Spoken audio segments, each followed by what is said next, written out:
Magandang umaga po at live mula dito sa Pag-asa Weather Forecasting Center. Narito na lagay na ating panahon ngayong araw nga ng Huwebes, March 13, 2025. Sa ating latest satellite images, makikita natin na walang low pressure area, wala rin tayong bagyo sa loob at labas ng Philippine Area of Responsibility at dahil nga humina na rin itong amihan, easterlies ang nakakaapekto sa ating bansa. Ito ang magdadala, partikular na makikita po natin itong kaulapan sa may area ng Eastern Visayas, tumatagos hanggang dito sa may Central Visayas, magiging maulap yung kalangitan na mas malaki yung tsansa ng mga pag-ulan sa bahagi ng Eastern Visayas. Muli po mag-ingat sa mga potensyal ng mga flash floods and landslides, partikular na nga sa may silangang bahagi ng Kabisayaan. Sa may Luzon at dito sa may bahagi ng Mindanao, makikita natin halos walang masyadong kaulapan, kaya ngayong araw inaasahan natin medyo mainit na panahon pa rin ang mararanasan sa malaking bahagi ng Luzon at ng Visayas, dulot nga ng wala po tayong inaasahang mga malalakas na mga pag-ulan. Bagamat posible pa rin yung mga isolated o pulupulong pag-ulan, pagkilat, pagkulog dulot ng mga localized thunderstorms. Inaasahan pa rin natin next week posible magkaroon pa po ng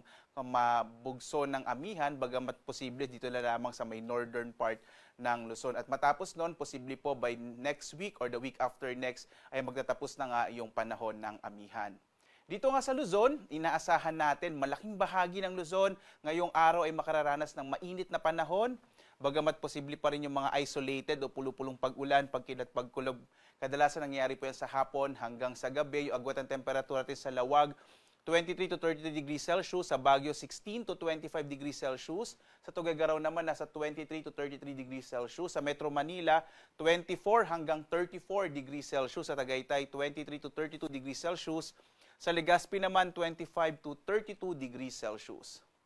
Dito naman sa may Palawan, Visayas at Mindanao, inaasahan din natin yung mga pulupulong pag-ulan, pagkilat, pagulog sa bahagi ng Palawan, agwat ng temperatura sa Calayan Islands 26 to 33 degrees Celsius, sa Puerto Princesa naman 25 to 32 degrees Celsius, habang mas malaki yung tsansa ng mga pag-ulan sa may bahagi ng Eastern Visayas sa pag-iral pa rin ng easterlies o yung hangin mula sa karagatang Pasipiko.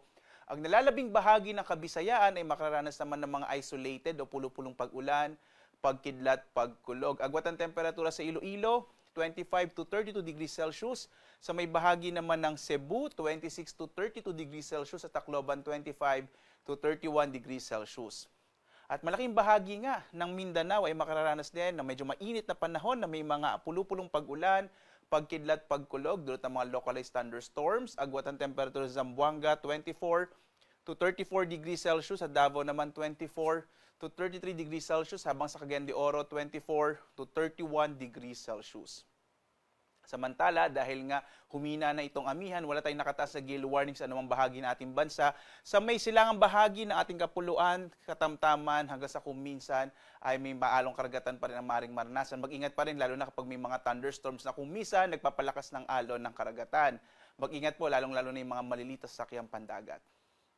Samantala naman, kahapon naitala natin ang pinakamataas na heat index o yung damang init ay dito sa may bahagi ng Dagupan City sa Pangasinan, nasa 45 degrees Celsius.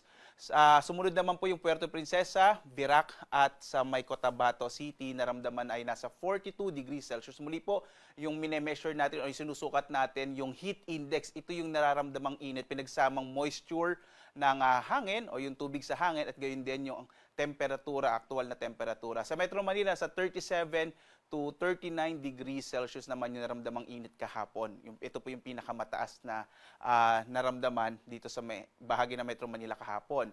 Ngayong araw naman, ang inaasahan natin na range ng damang init or heat index ay nasa 38 to 40 degrees Celsius sa Metro Manila.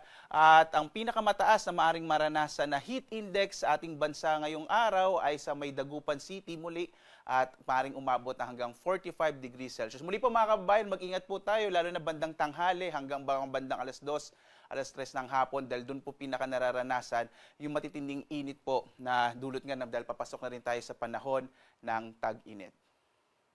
Samantala naman ang araw natin ay sisikat mamayang 6:05 na umaga at lulubog, ganap na 6:06 ng gabi. At sundan pa rin tayo sa ating iba't ibang mga social media platforms sa X, sa Facebook at YouTube at sa ating website pag-asa.doc.gov.ph kung saan naglalabas tayo ng mga impormasyon tungkol sa lagay ng ating klima at panahon. Naglalabas din tayo ng mga thunderstorm advisories at mga rainfall information. At live na nagbibigay update mula dito sa Pag-asa Weather Forecasting Center. Ako naman si Obet Badrina. Maghanda po tayo lagi para sa ligtas na Pilipinas. Maraming salamat po. Have a blessed day sa inyong lahat.